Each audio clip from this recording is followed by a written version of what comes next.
Hey, Josh, great to have you on InGrace. And we're here to talk about a book, but also more than just the book, just kind of the big picture of what's been happening in Israel lately with faith-based diplomacy. Explain that. Well, thank you, Jim. It's great to see you, and it's great to be here in Israel, out in the beautiful outdoors of the Rose Garden in front of the Knesset. As you know, I run the Knesset Christian Allies Caucus, which is a group of members of our parliament who work to build direct lines of communication and coordination and cooperation with Christian leaders around the world. And we call this movement faith-based diplomacy. It's when people take their biblical support for Israel and turn to real political action. And today, faith-based diplomacy is the most important weapon we have in our diplomatic arsenal. It's the reason the U.S. embassy is in Jerusalem. It's the reason we have anti-BDS legislation in the United States. It's the reason now Israel's going to be part of the observer status of the African Union. In fact, if you trace some of the most positive developments internationally for Israel, it's because of people like Faith are getting involved with faith-based diplomacy. That's exciting. I mean, to see the American embassy in Jerusalem, something that was legislated years ago, and both Democrats and Republicans just bypassed it, said, well, we'll do this later. It's not right now. And Trump could have easily done that. But he made a promise in the campaign that he would move the embassy. Of course, that excited evangelical Christians because we believe the Bible. We believe that this is the eternal capital of Israel. And we love this place. We love this land. We feel it's a miracle of God. And so it should be here. But would Trump actually have the courage when it came down to doing it to actually do it? Of course, we know he did. So talk about how big that was and maybe some of the details that led up to that. Well, Jim, in my book, Titus Trump and the Triumph of Israel, I talk about it quite a bit. It's today, if you look around the world, it's Christians, not countries, that are standing with Israel. And it's because of Christian support for Israel that we're seeing some of these big movements. Now, Donald Trump had the courage to move the embassy and the conviction to move the embassy from Tel Aviv to Jerusalem because his base, Bible-believing Christians, wanted him to do it. And that really was the secret sauce in what we're calling today faith-based diplomacy. It's when Christians get involved in political discourse, big things happen. And we're seeing this happen all over the world. And for years, as you mentioned, since 1995, when they passed the law, unanimously almost between Democrats and Republicans, that the embassy would be moved, every 6 months, the President of the United States would sign a waiver saying for security reasons, we're not going to move the embassy. Now, everyone thought when they moved the embassy, there'd be the third intifada. There would be, blood in the streets. But instead, we got this incredible period of peace. Because what we've learned that if you're biblically correct instead of politically correct, good things happen. With America moving the embassy here, it really changed things, didn't it? Because I think even that affected the peace process with the UAE and other countries with the Abraham Accords. There seemed to be something with doing that precipitated other good things for Israel. Moving the embassy from Tel Aviv to Jerusalem was probably the biggest success we've seen in faith-based diplomacy. It was a movement of 14 years of Christians praying, getting together, talking to their congressmen, and finally getting it into the Republican platform, which led to the moving of the embassy. Why was this such a big deal?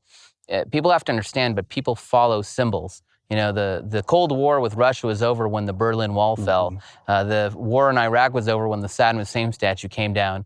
And the talk of division of Jerusalem was over the minute America moved their embassy to Jerusalem.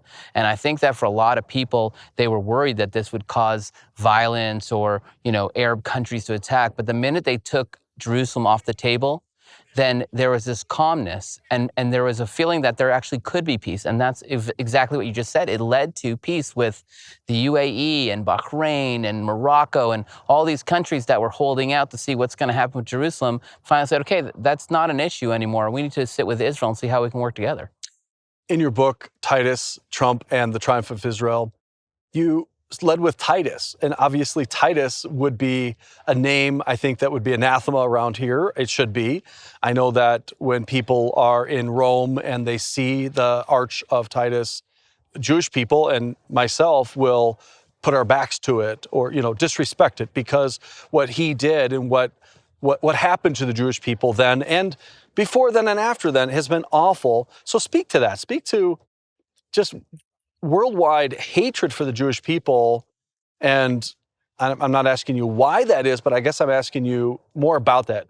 What has happened over the centuries that has led to so much hatred and animosity toward the Jewish people? Well, in the book, I start with Titus because Titus is a great test case of what's happening today.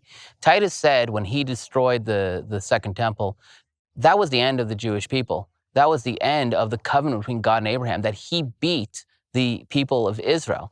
And if you look at it from face value, he was right. You know, he destroyed the Second Temple, he kicked all the Jews out of the land of Israel, and then he was so happy that he beat the God of Israel that he commissioned the biggest infrastructure project of the time, the Arch of Titus, which is still standing in Rome today. But if you look at it from a biblical point of view, he was 100% wrong. People who read the Bible knew that the children of Israel were going to be kicked out of the land of Israel for the things that they've done, but that one day those same people will be gathered from all over the earth to the same geographic location here in Jerusalem. And that would start the prophecies unfolding right before our very eyes. The desert's blooming and the people of Israel becoming a light unto the nations and children once again playing in the streets of Jerusalem. The same thing's happening today. If you look at Israel and you don't know the Bible, you cannot understand what's going on here. It doesn't make sense. But if you know the Bible, it makes perfect sense because what we're seeing is the fulfillment of prophecy right before our very eyes. And what we're seeing are people who you might think would never come together, anti-Semites, extreme atheists, or radicals on the university campuses, radical Islam, mainline churches who are divesting from Israel.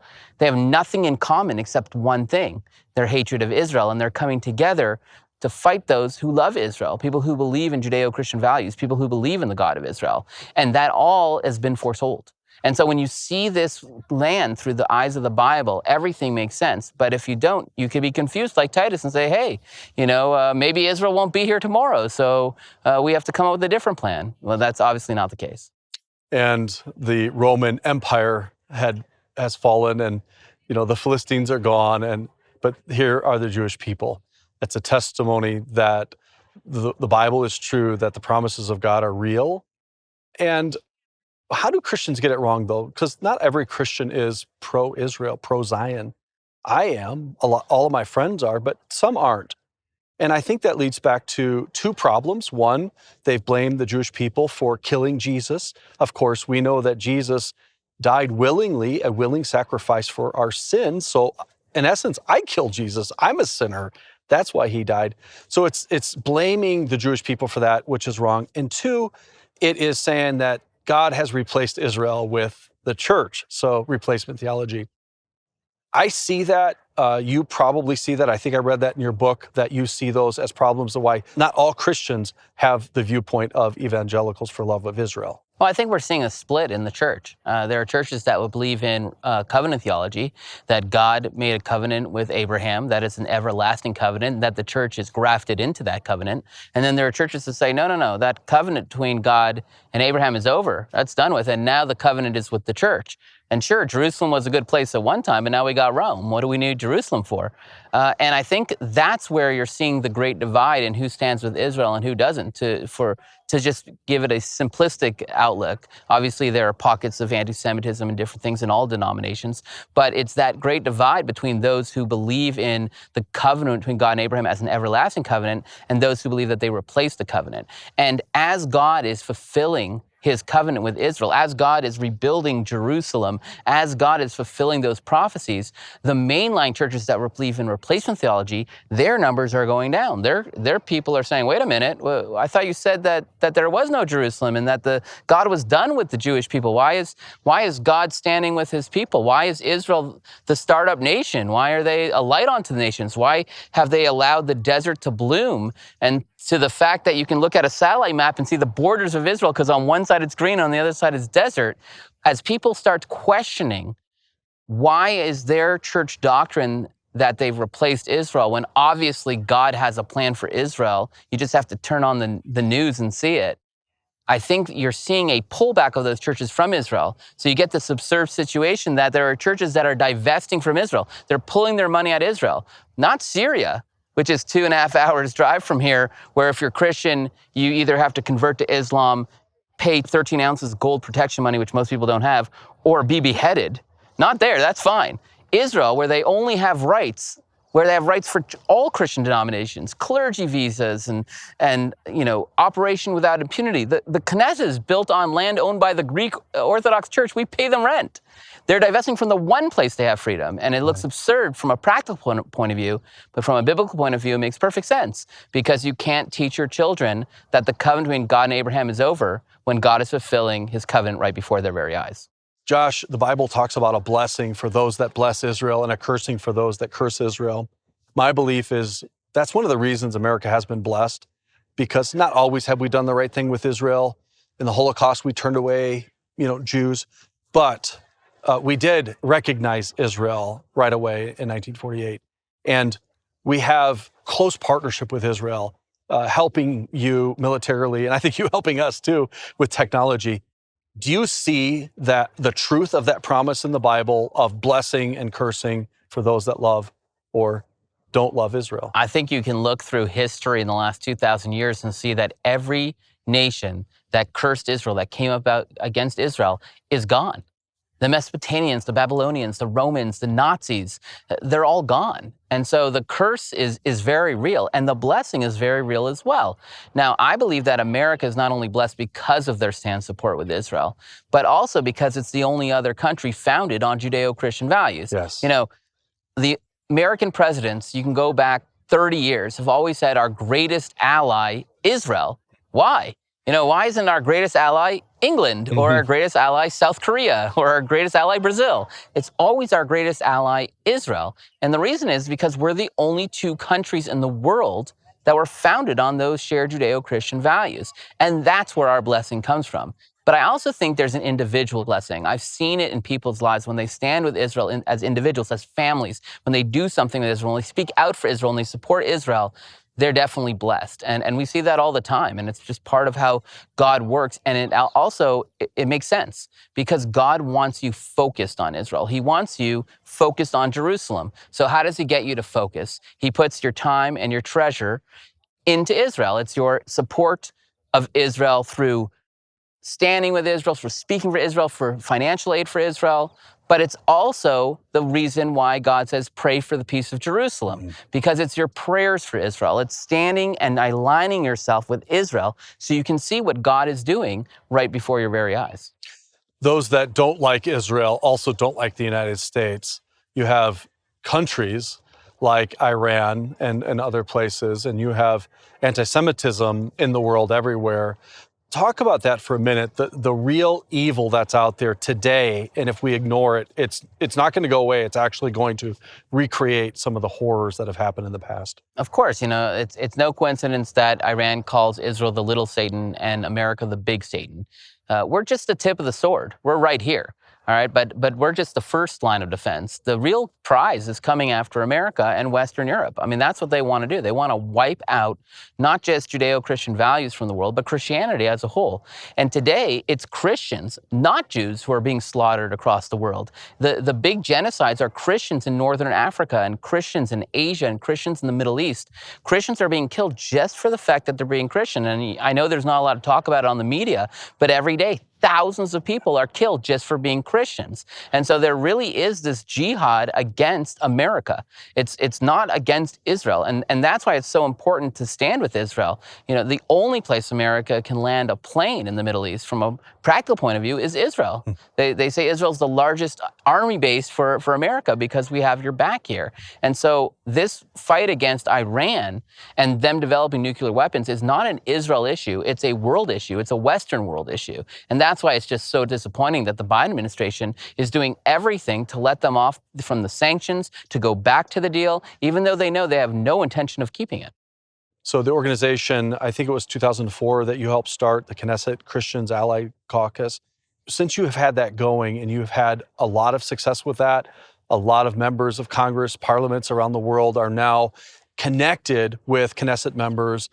Have you seen the fruit of that? How is that happening outside just America moving the embassy, but in other ways. It's really been unbelievable. No one would ever have thought that this new relationship between Jews and Christians in the 21st century would have such an impact and in such a short period of time. You're right, we started the Knesset Christian Allies Caucus in 2004, but our first sister caucus, the Israel Allies Caucus in Congress in Washington, D.C., was 2006. This started a domino effect of Israel Allies Caucuses being started in countries all over the world. And today we have 50 Israel Allies caucuses in different countries, in their own parliaments and their own legislators. We have 1,200 legislators in our network, and these are Christians or Jews who take their support for Israel, their biblical support, and turn into real political action. I'm also the president of the Israel Allies Foundation, and the Israel Allies Foundation's whole job is to coordinate the activities of these Israel Allies caucuses around the world. And that's really how we coordinate faith-based diplomacy. And faith-based diplomacy, as I mentioned, have had incredible effects. We're seeing it in Europe with the fight against labeling Jewish goods once again. We're seeing it in Africa, which was the first time we're allowed to have observer status in the African Union after many years. We're seeing it in Latin America as countries move their embassies to Jerusalem. We see it in the United States with pro-Israel activities, everything from banning BDS and doing anti-BDS legislations to anti-Semitism legislation to moving their embassy. Faith-based diplomacy is on the march around the world, and it's growing at an incredible rate. And the secret sauce in faith-based diplomacy is your viewers. It's grassroots Christians who talk to their pastors and their political leaders and ask them to stand with Israel, because it may not be politically correct all the time, but it definitely is biblically correct. When you have these connections between a Knesset member and, let's say, somebody in the United States, is it only members of Congress, or could it be state legislators as well? What type of connections are you creating? Well, we create all types of connections. Our connection between the Knesset is with the Congress, with the Congressional Israelites Caucus. It's the only bipartisan caucus with Republicans and Democrats that stand for the state of Israel. But we work at the grassroots level as well. We work with churches. We work with organizations. We did an event in October, for example, where we had former Vice President Mike Pence and 450 rabbis and pastors together from across the nation. And they have relationships with their state legislators, and they speak to their governors and state legislators as well. So the impact of faith-based diplomacy is from the average guy in the pew all the way up to the President of the United States. It's really a one-stop shop for all type of cooperation. You had mentioned some of the things that Israel has done quite well. One is making this place beautiful, the growth of the land, and we've seen it even since I've started coming to Israel. When I was a kid, I was like 13 or something on my first tour. And I know the Dead Sea area was just barren and dead. And now there's date palm trees and incredible things. We drove down to a lot on our last trip, and just even in the middle of actual desert, there are huge communities, beautiful growth of vegetation. And that's just a little bit of the innovations of Israelis. You have technology that is on par with, it is the top of the world with startup companies and all of those things. So talk about that in a little more detail of how advanced Israel is in so many ways. Well, our tourism industry has a great slogan. They say, if you like the book, you'll love the country. And it really makes sense. It's the fulfillment of prophecy that we're witnessing, all the way from the book of Ezekiel, where we saw the dry bones. Those dry bones, we actually saw them when they came out of the Holocaust. We were like dry bones. And God made them flesh and drew breath into them and made them a nation one day. And when that happened, a lot of the other prophecies started to happen as well. It started with when the Jewish people returned to the land, the blood will rise to the cheek of the land and give off once again fruits and vegetables. We see in the book of Amos, the vineyards and the incredible wine that comes out of that. You know, Israel was a desert just 74 years ago. And today we produce so many flowers. We're exporting flowers to Holland.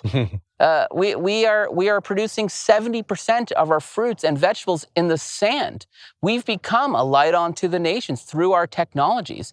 And in fact, it's not just a technology here and there. It's some of the majority of technologies we take for granted in the 21st century. The laptop, the cell phone, the text messaging, the answering machine, the CAT scan, cherry tomatoes, seedless watermelons were all developed here in Israel, a country smaller than the state of New Jersey.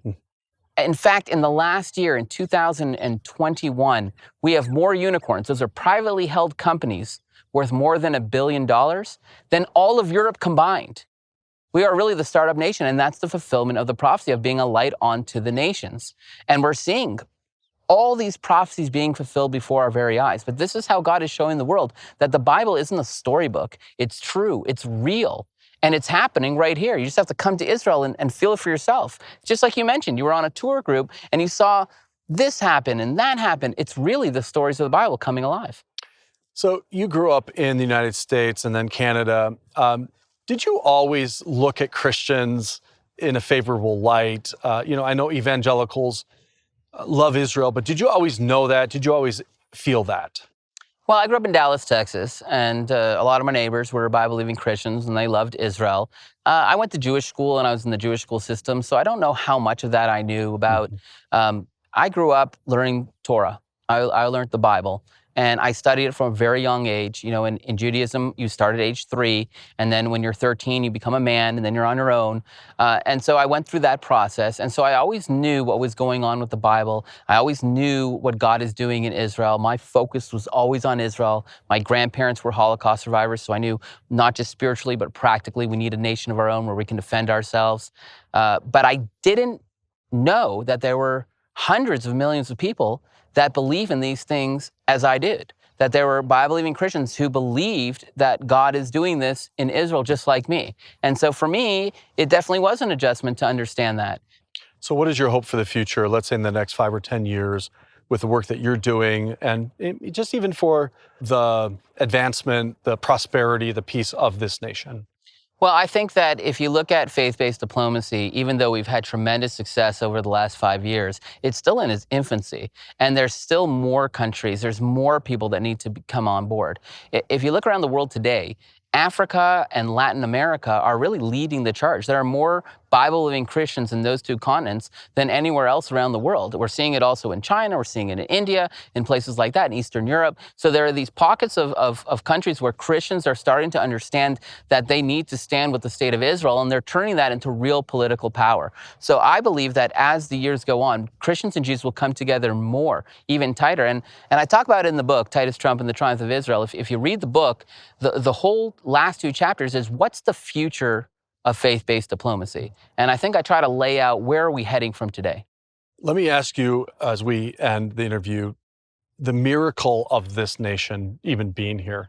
Never has a people been kicked out of a land, scattered literally to the 4 corners of the earth. I mean, you have people that are Jewish everywhere, and now they have come back, or they're coming back in an amazing way. And the very fact that you exist, that you've survived that first war, that there was even world sentiment to give you the land, the Balfour Declaration, and we just go through the whole list of incredible things that have happened. How do you feel when you think about the unlikelihood that this could possibly ever happen apart from God's will, the Jewish people coming back to the land? Well, it's mathematically impossible. I mean, I think they did a study at MIT about 3 decades ago, and they proved that there is no such thing as a people being scattered from their geographic location without their language, without their heritage, without their tradition into different places, and then regathering once again into the same geographic location with their language, their religion, and their heritage intact. But I think that's how God works. I think the reason God has done this and has shown the world this is because God wants the world to know He did it. This isn't just a coincidence. Jews aren't winning all these wars just because we're great athletes. We're doing it because God is standing with Israel, and God is going in front of us like they did in the desert when we wandered 40 years. He went in front of the armies of Israel, and we're beating massive, major armies with very little weaponry in 6 days in the Six-Day War. And in the War of Independence, we had 2 boats and 10,000 Czech rifles. These are things that are impossible without the hand of God. But that's what God's doing. He's using Israel to show the world that He exists. And I believe that Israel is proof that the God of Israel is real, that He's in control, and that the best is yet to come. Yes, thank you very much, Josh. What a blessing you have been just today to get to know you and to meet you. Enjoyed the book. The Titus, Trump, and the Triumph of Israel is an excellent book, well done, and it really connects all the dots biblically and historically and politically and everything, the way it comes together. The Knesset in the background, you're working every day with this body and connecting them with people all over the world. So that's wonderful. Also, thank you for providing me the scriptures. The Jewish people brought us the Bible. Jesus is Jewish. And so I feel so blessed already by you, by the Jewish people, and I want to pledge my support. Close with, what should I do? What should we do as Americans, as evangelicals, to show how much we appreciate the Jewish people and appreciate Israel? Well, first of all, Jim, thank you for what you're doing already. It's a really big deal, and it's great to have you here in Israel. I think, God says, pray for the peace of Jerusalem. That's the first thing everyone should do. Everyone's got to now align themselves with God's purpose, and that's Jerusalem. Teach your children about Jerusalem. Talk to your friends about it. It's just not another city like London or Brisbane or LA. It's Jerusalem. It's God's city. Jerusalem is the capital of Israel, not because of Camp David or some political accord. It's because of King David. And people need to understand that there's a special relationship there. And then the second thing they should do is they need to come. They need to be here in the land, see it for themselves. A lot of people spend money on their education, but they don't invest in their biblical education. When you come here and you open your Bible, it turns from black and white to color. Yeah. It's a new experience. You can actually use your Bible as a tour guide. But since you've done both of them, you clearly pray for the peace of Jerusalem, and you're here in Jerusalem right now, I would say the next step is to take an extra initiative. Everyone has their talents and their abilities, and everyone has a special thing that they're the best at. Use that to do something for Israel. If it means write a letter about Israel in the newspaper, if it means contacting your congressman or donating or doing a church service or praying more for Israel, it could be a million different things. But I think people need to stop being on the sidelines and get in the game. God has called all his people to come and stand with the state of Israel. Now's the time, and I think we're going to see more and more people doing it. People like you who have really just done amazing work for Israel are spreading this message in a very valuable way. So thank you for being here, and I hope that all of your viewers can be here next year in Jerusalem. And we will pray for the peace of Jerusalem and next year in Jerusalem. Shalom, Josh. Thank you. Thank you.